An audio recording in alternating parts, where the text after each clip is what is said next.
Prime Minister Marape, welcome to 7:30. Thank you. PNG already has defence agreements with Australia. Why do you need to elevate it to a mutual defence treaty? It's a natural progress from where we have come from. 2 years after independence, in 1977, we signed a status of force agreement. Lately, in 2013, we signed a defence cooperation agreement.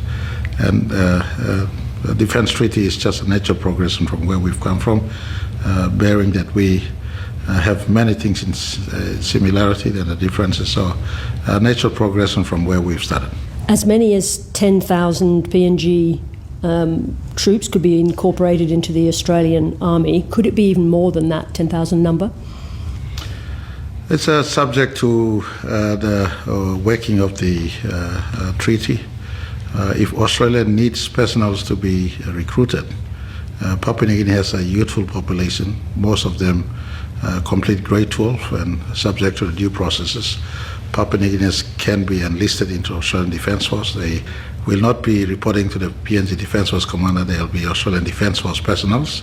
Of course, in PNG ourselves, it is in our interest to build a defence force to a 7,000-man force that is strong in our land, sea and air capacities. Did Chinese officials make any direct or indirect threats as to the consequences if you signed this treaty with Australia? Not at all, and I want to commend Chinese who gave us full respect to our sovereign interests, and they understand very clearly where we've come from. In 1975, prior to September 16, we were part of the Australian sovereignty. Our shared history speaks volume, and so they clearly understand where we are going, and we've been transparent to not just Chinese, but all nations we have foreign relationship with or security relations with. Now, this agreement clearly serves Australia's military interests that, as we know, are explicitly focused on the threat from China. How does that serve PNG's interests? PNG's interests come in the range of spin-offs that comes under the umbrella of this treaty. Not just the hands and boots and uniforms conversation, but the military hardwares, the military softwares.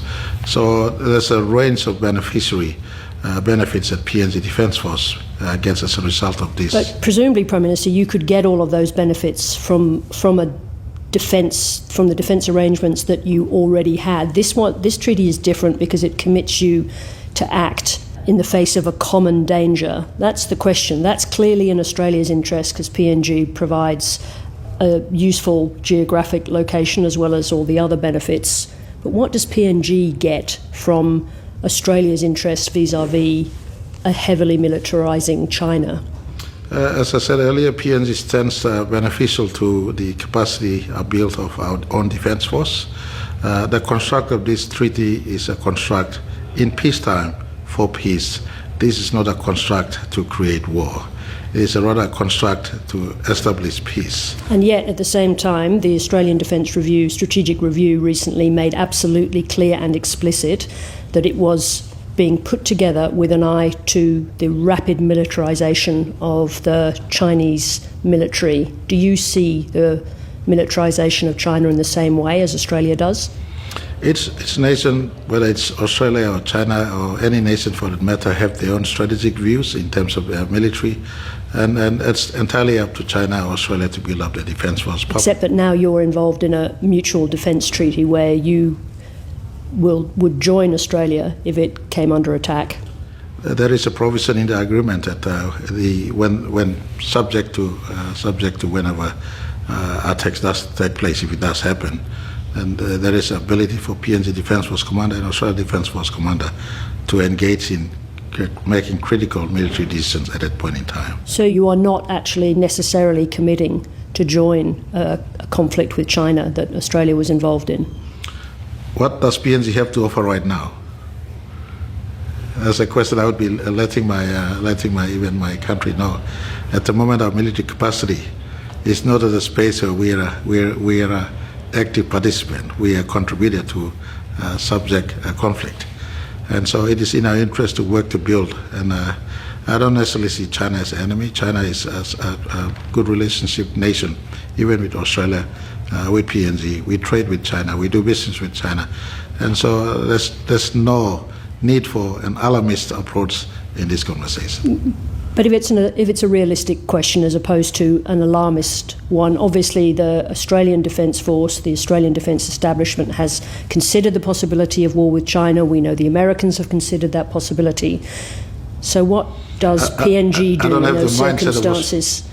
I don't have the mindset of Australian Defence Force to speak for the Australian Defence Force. But the question is actually what PNG would do in those circumstances. Let me put it like this, Prime Minister.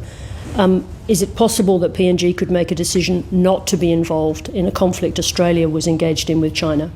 There's a high possibility when an event happens. PNG has a sovereign in itself. This constructive treaty was constructed within the fullest ambit of respecting sovereignties in making their own calls. So if you sign a treaty that talks about facing a common danger, isn't that exactly what a common danger is? Likewise, Australia, PNG was engaged in a construct. We would not expect, or in a conflict, we don't expect Australia to drop everything else and run to us. The treaty has provisions where there'll be consultations, they'll be engaged.